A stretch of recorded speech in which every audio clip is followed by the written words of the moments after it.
Bonjour à tous, aujourd'hui on va parler de deux thématiques qui me tiennent particulièrement à cœur, surtout dans le domaine du coaching, la notion de performance et de standard au pluriel. On attaque de suite, go!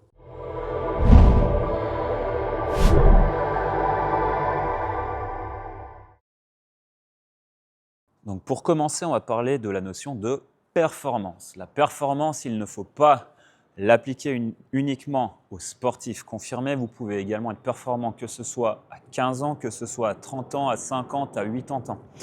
La performance dans notre vision de la chose, c'est d'être toujours mieux, plus en forme que la veille, que la semaine passée et les années qui ont précédé.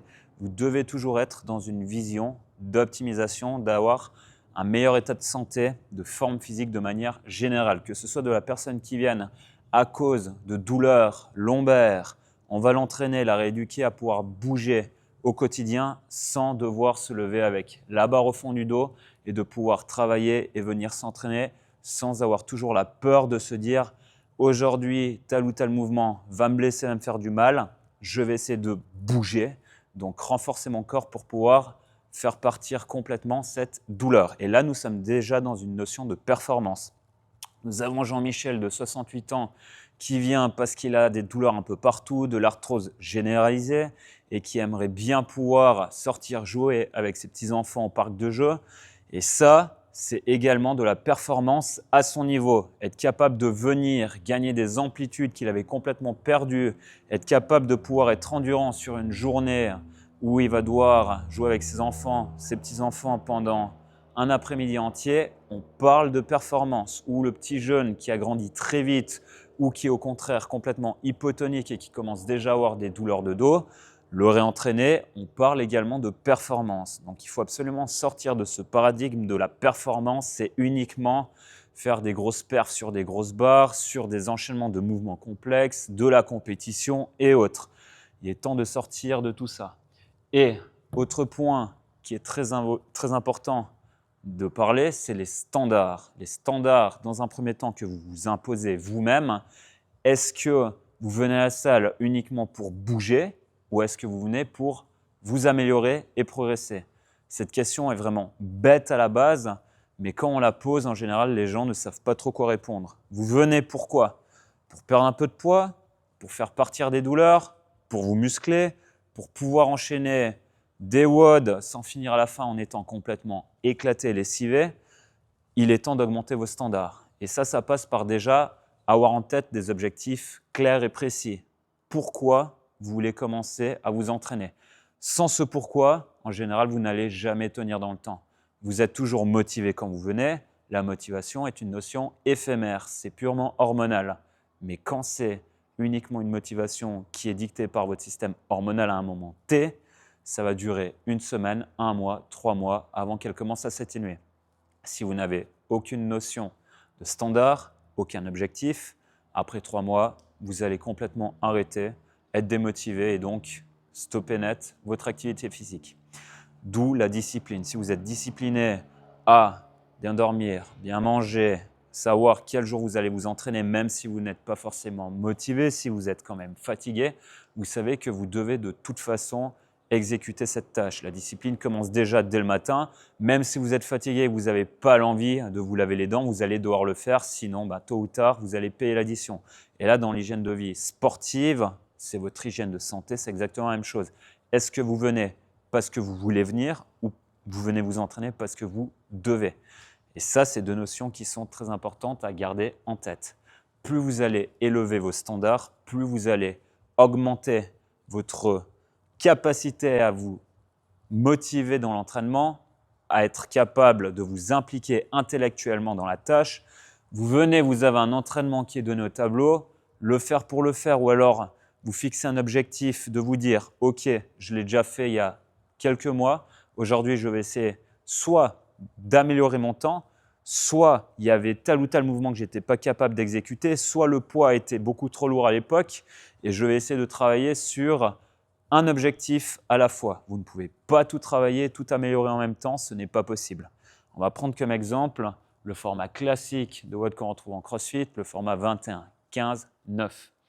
Dans la plupart des salles, nous avons le format RX, Inter et Scale qui sont donnés.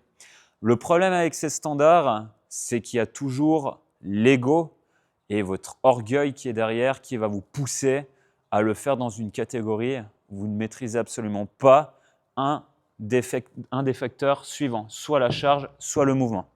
Donc pour l'exemple, vous avez des tractions, donc des pull-ups et des thrusters à exécuter. On vous impose 3 catégories différentes. Vous avez suffisamment de force pour exécuter du coup vos thrusters si vous êtes un homme à 60 kg et une femme à 40 kg. Mais par contre, les pull-ups, vous n'arrivez pas à en faire plus que une, voire 2 à la fois. Vous allez faire quoi? Est-ce que vous allez prendre l'adaptation des pull-ups avec élastique et du coup faire vos thrusters avec des poids plus légers? Ou est-ce que vous allez essayer de vous challenger sur les pull-ups à coup de 1 à 2 reps et vous faire plaisir sur les thrusters? Mais à ce moment-là, la notion de timing du coup sera complètement éclatée. Donc c'est là que je veux parler d'objectif. Si votre objectif est de vous challenger sur le mouvement où vous avez de la peine et de vous faire plaisir sur le mouvement vu que vous aimez soulever du lourd et donc porter une barre lourde, c'est totalement OK si votre objectif de base est le timing. Par contre, si vous êtes vraiment fort et que vous n'avez même pas la capacité de vous tenir suspendu à une barre parce que vous êtes trop lourd et que le simple fait de rester suspendu à une barre pendant plus de 10 secondes est une souffrance absolue, est-ce que vous allez partir dans « je fous un élastique sous mes pieds pour essayer de faire des mouvements de pull-up complètement éclatés au sol » ou prendre la notion de jumping pull-up, donc une box sous les pieds, je saute et j'effectue un mouvement qui n'est même pas engagé par vos dorsaux et vos biceps et vous vous amusez juste à sauter sur une box pour effectuer le mouvement. Le problème qu'il y a, c'est que là, vous allez rentrer dans 3 catégories différentes. Nous, la vision qu'on a, c'est de complètement effacer ces catégories. On a uniquement la notion de RX pour toutes les personnes qui veulent effectivement se challenger pour des compétitions. On en a. Et pour eux, ça va faire sens de du coup se challenger sur le poids et le mouvement pour essayer de travailler le chrono. Par contre, pour toutes les personnes qui viennent pour améliorer leur santé, se renforcer, perdre du poids, passer un bon moment dans la journée, vouloir appliquer des notions d'inter et de scale va être complètement aberrant, car de toute façon, peu importe la catégorie dans laquelle ils vont travailler, ils seront frustrés, soit parce que le temps aura été trop rapide, parce qu'ils auront choisi un mouvement beaucoup trop facile qui ne travaille même pas le mouvement qu'on a voulu entraîner, soit parce que la charge a été vraiment challengeante et qu'ils ont été hyper rapides sur l'adaptation au niveau du mouvement de gymnastique.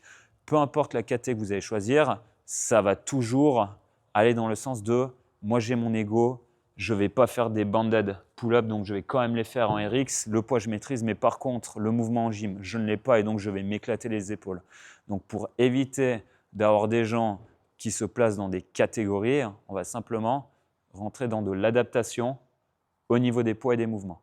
Ce que je vous propose, c'est plutôt de vous rediriger dans une vision d'améliorer vos objectifs. Donc pour ce WOD, vous avez un mouvement de tirage, donc de pull-up, et un mouvement de poussée, jambes, épaules.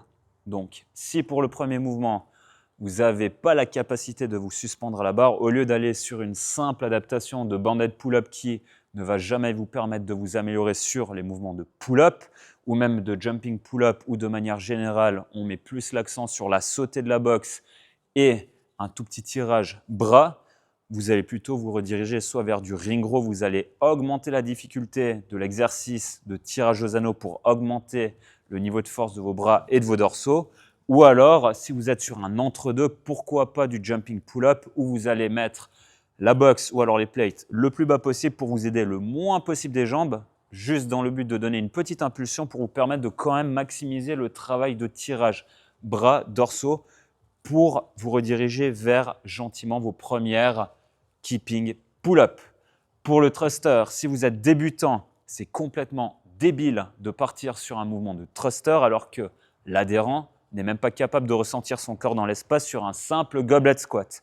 Donc soit vous travaillez de manière complètement dissociée du goblet squat, où vous allez travailler sur la posture, être capable de faire travailler en lenteur le mouvement pour que l'adhérent puisse développer un certain contrôle moteur sur le mouvement basique qui est le squat.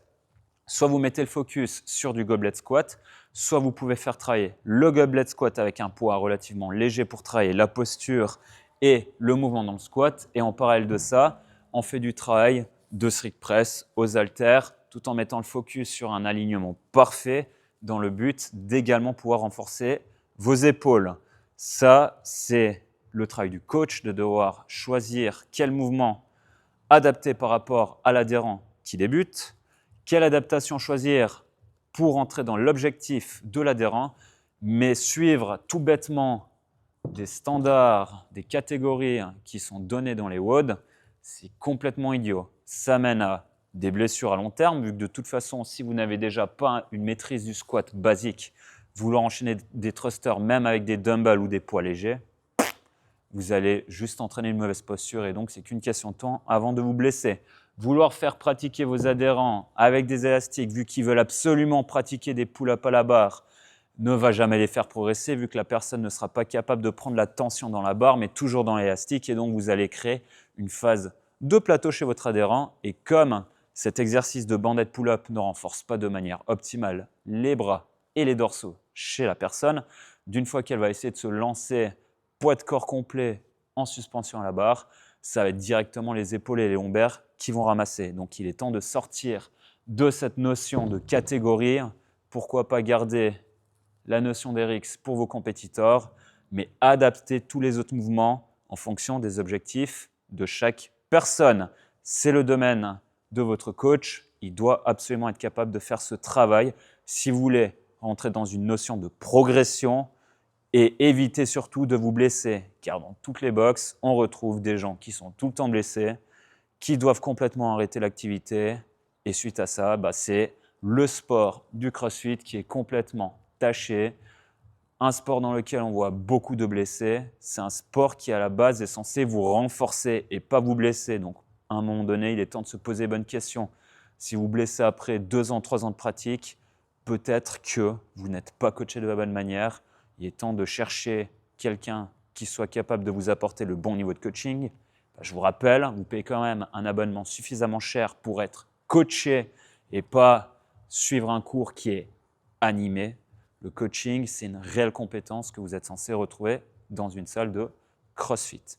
Donc, réfléchissez, élevez vos standards et surtout, posez-vous les bons objectifs pour pouvoir aller vers une notion de progression, d'amélioration et de performance pour toujours être meilleur que hier. Allez, à la prochaine. Bye bye.